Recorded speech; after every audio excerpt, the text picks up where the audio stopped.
Elizabeth Kipp, a stress management and historical trauma specialist. What inspired you to get into the healing field? Oh, I suffered with chronic pain for 4 decades and went on a long healing journey to find an answer for that. And I found an answer, and I decided to go help others that were dealing with chronic pain, and also the other things that are associated with chronic pain, like addiction, which was part of my issue, was the addiction to stress. And they'd given me the doctors had given me opiates and benzodiazepines to mediate the pain. Well, of course, it didn't help really. I mean, it didn't heal the pain. It kind of put kind of a cover over, a veil over the experience. But after a while, that didn't even work. So it just made me sicker. Anyway, so yeah, that's how I got into it. What are some of your methods that you help people with? Well, as I said, they gave me, the doctors at the time gave me um, opiates and benzodiazepines, and those don't heal the changes in the brain that occur because of chronic pain, which is physical, mental, and emotional pain. The brain can't tell the difference between one kind of pain and another, so it all sending the same signal. It hurts to the brain. Main tools really are a meditation practice to quiet the chaos in the brain that happens because of chronic pain. Um, and I don't want listeners to like, oh, I don't know how to do that, or I can't do that. And meditation is actually easy. It's often misunderstood. So Yeah. I do teach that. Um, Also, and as it also can be done as a meditation, is breath work, just to learn how to leverage the power of the breath to calm the nervous system, which gets very amped up and it tends to get activated in the pain experience, especially when it's chronic.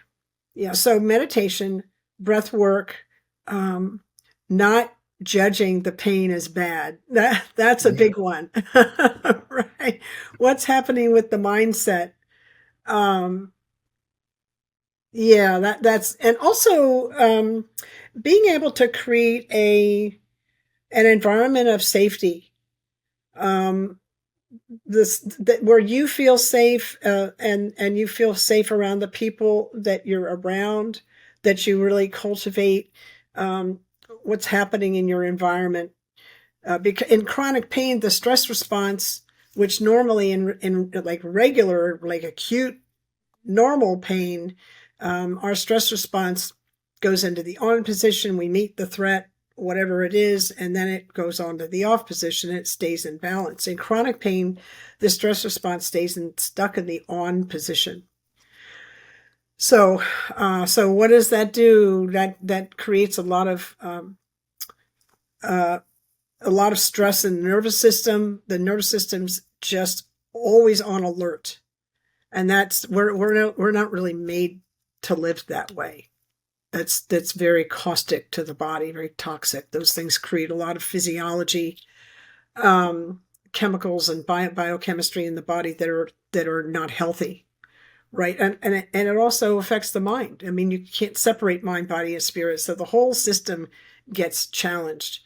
So, um, meditation, breath work, safety, uh, safe community. Um, Not judging the experience as bad, right? If you can get to the point where you're like, pain is information. What is it teaching me? That's really helpful. Gratitude, I just like that was really important for me as well. And you really want to have, because the way the brain gets a very negative um, uh, we're normally a little bit negative anyway. That's kind of a bias that we have. But in chronic pain, um, the brain, the emotional center gets affected so much that our negativity gets really extreme. So we get a very pronounced negative mind. That I actually, one of the things that I used that helped me and that I teach is yoga. That's yoga is breath work is part of yoga, meditation is part of yoga, but I'm kind of breaking that down in case people are like, I don't even want to do yoga, I don't want to hear about yoga. It's like these are elements, right? Yeah. um and anyway, so this negative mind, there are meditations that are helpful for that. And also, it was really helpful for me to be, as I said, like to be with people. Like I had a coach, I had some adversity therapy that was helpful. Um, so I worked with people that knew the way, right? That already traveled the path and they knew the way through. And those things are really important.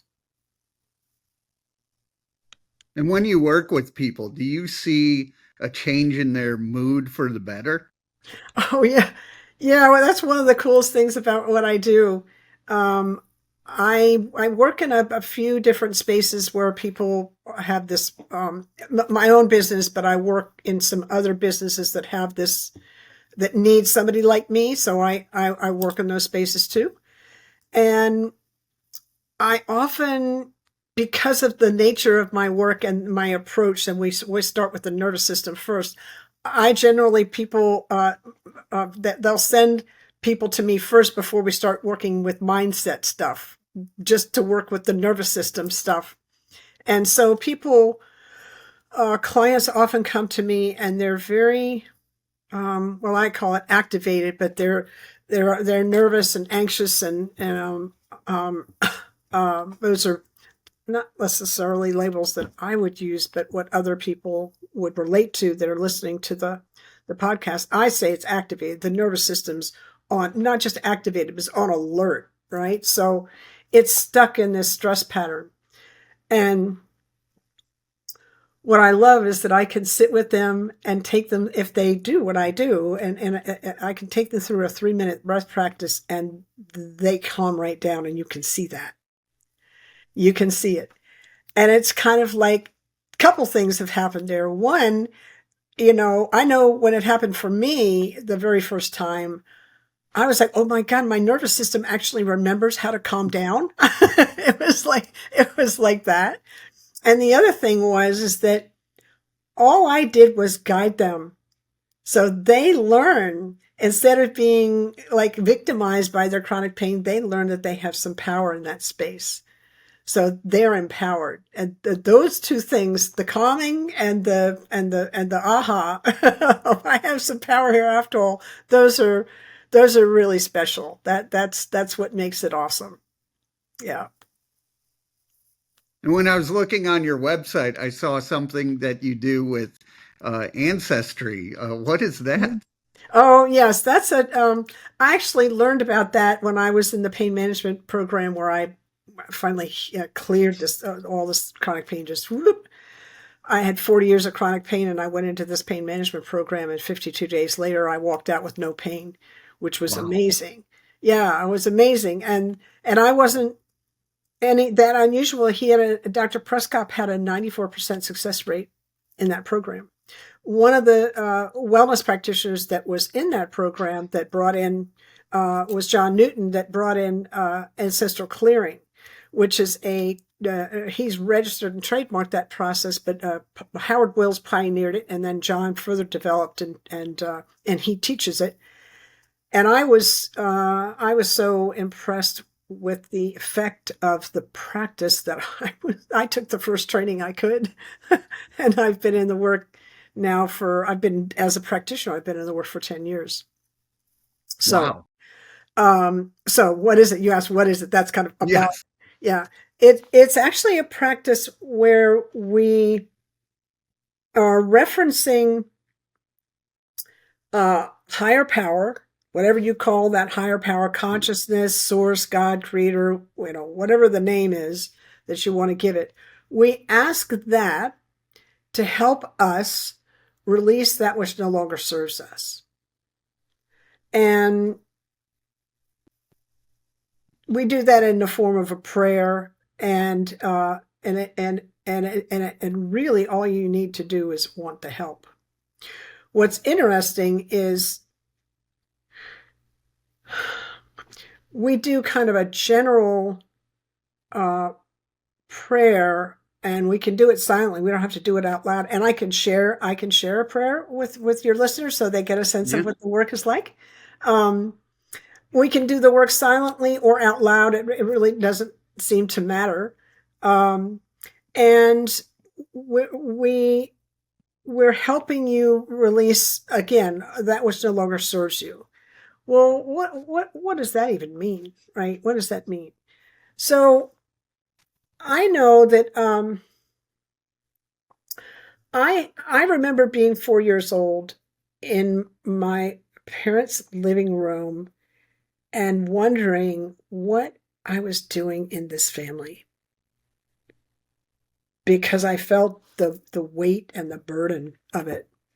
And I didn't know how to voice that. I didn't know how to put words to that. And in my family, everything that was unpleasant went under the rug anyway. So nobody talked about it. That was kind of the way I was raised.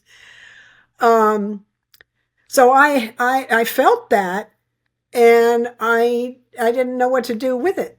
And it wasn't until I got into this work that I understood, oh, I'm actually, carrying some ancestral burden. And the thing is that what I find interesting is we're born with this, whatever's unresolved in the lineage that gets passed down to us, we're born with it. So we're used to carrying it. And we don't even know we're carrying it until we don't carry it anymore and we feel lighter. It's kind of interesting. So, we can, just as an example of like, how does that even work? As an example, imagine a mother who's pregnant and who's worrying that, for many reasons, women worry when they're pregnant, right?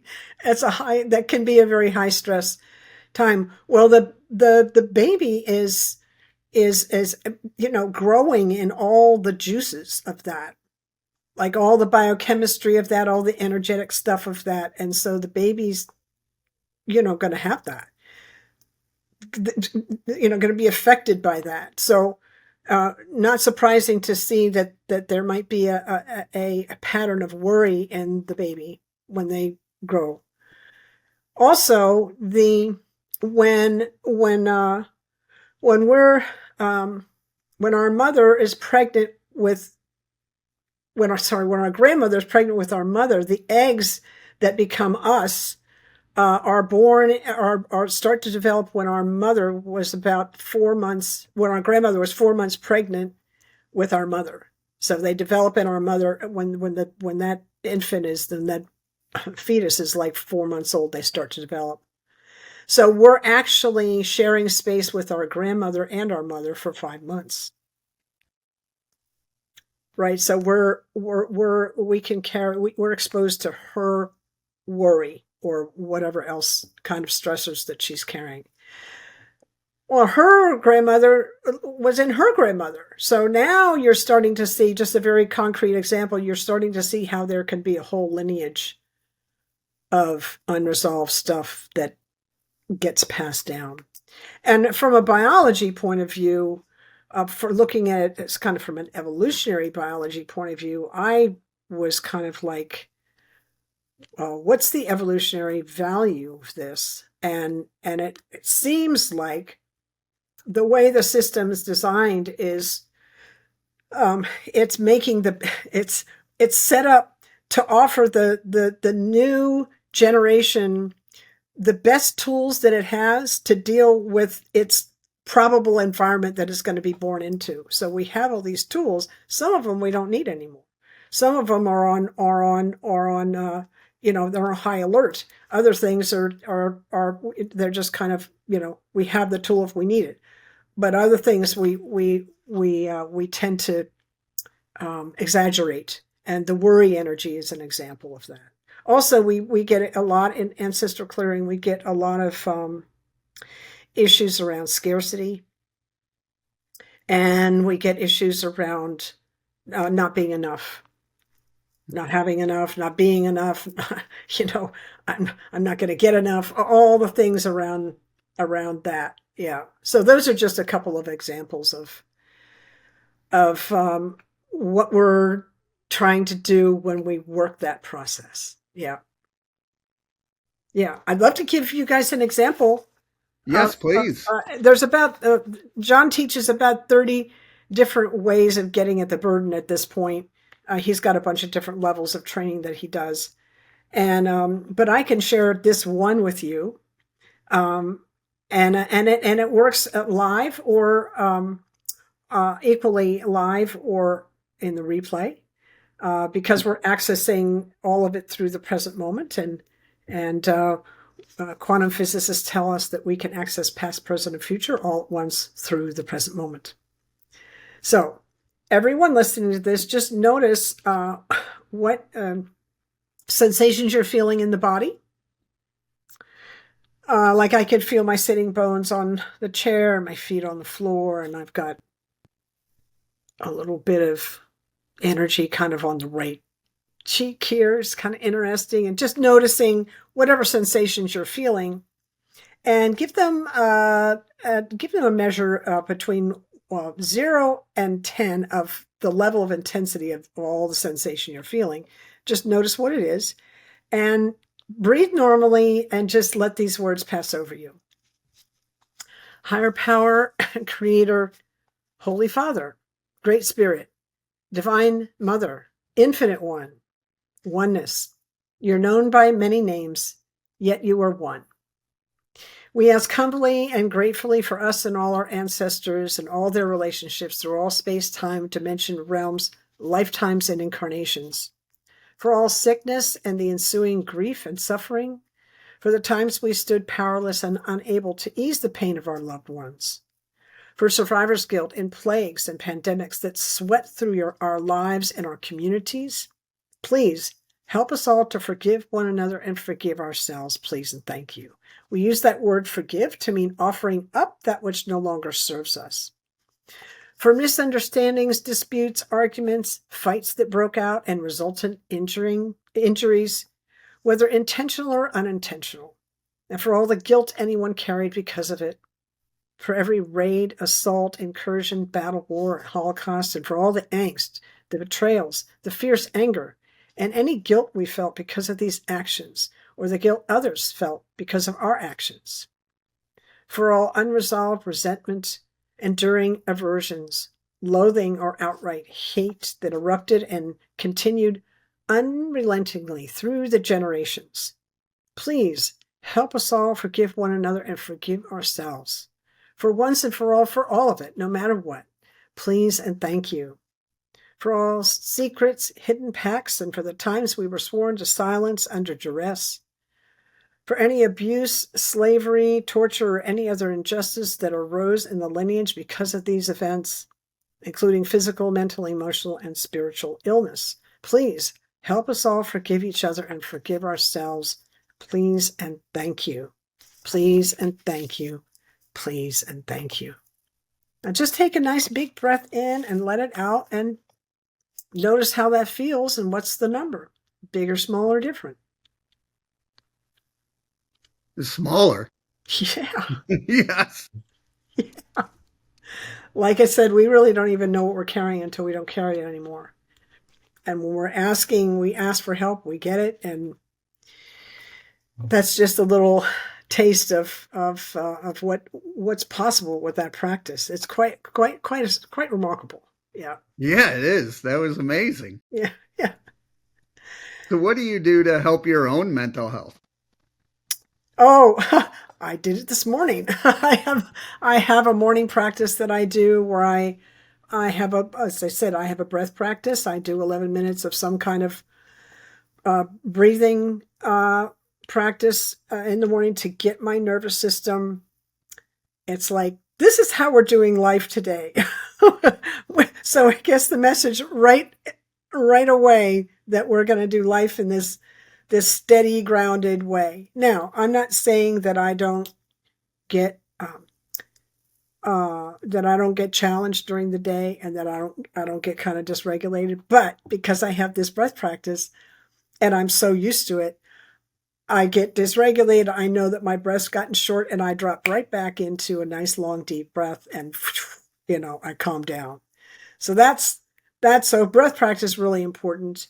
A meditation practice, which sometimes has the breath, and sometimes that's not really the feature. Sometimes it's chanted, sometimes it's silent. And I do a movement practice. Movement practice is to kind of get the body tuned, the muscles, stretched out and awake and everything.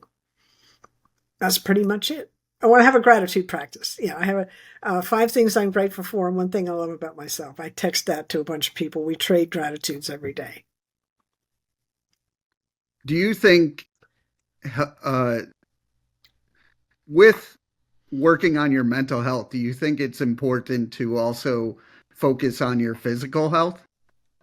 Well, yeah, well, we don't really see a difference. I don't really see a difference between the mind, body, and spirit. They're a unit.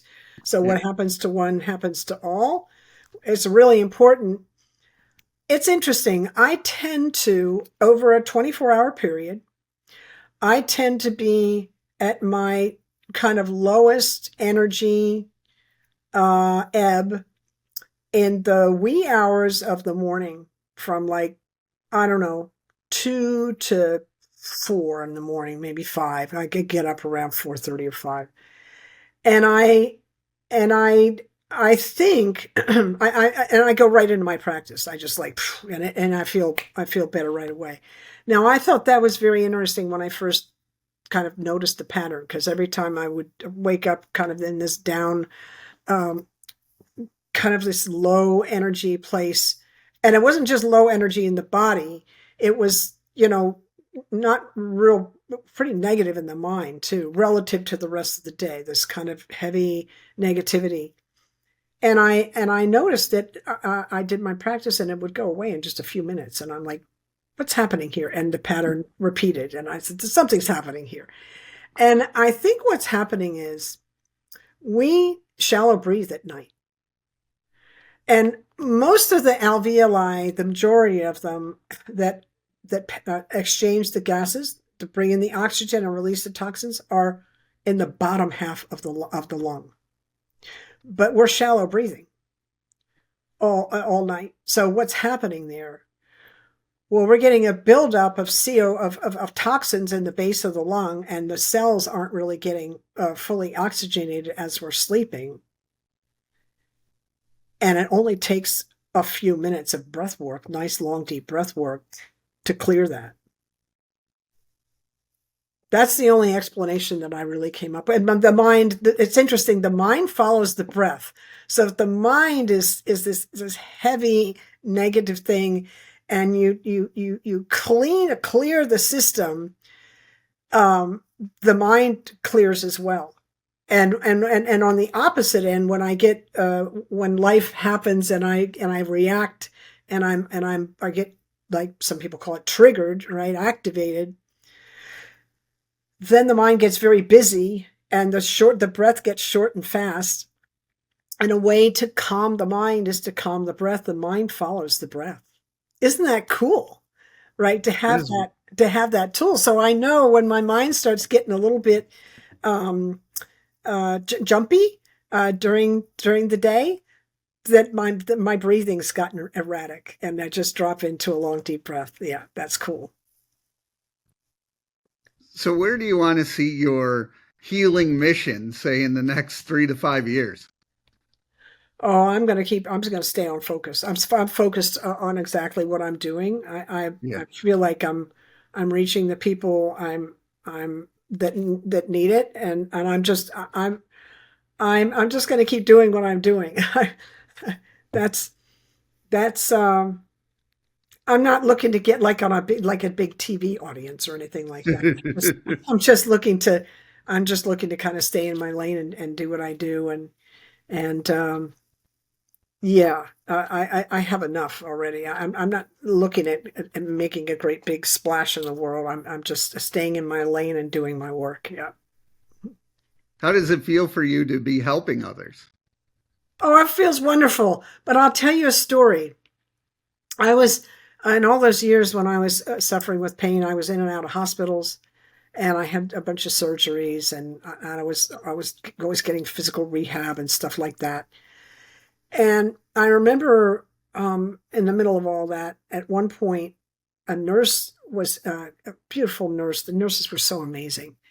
As was walking out of my room, and I remember saying to myself, not if, but when I heal, I hope I can, pay back, the world an iota of what was given to me that kept me going for all that time. So this is really, I'm committed to this because so many people were committed to me and my healing. Yeah. Mm. How can people reach out and learn more? Oh, you can find me at my website, which is my name, Elizabeth, with a hyphen between my first and last name, Elizabeth, with a dash, Kipp, KIPP.com. All my social media is there, and I've got lots of free resources, blogs. There's ancestral clearing prayers up there, and you can book a session through me. And I offer a free 15-minute introductory session. So, yeah, you can reach me there. I'm all over social media as well.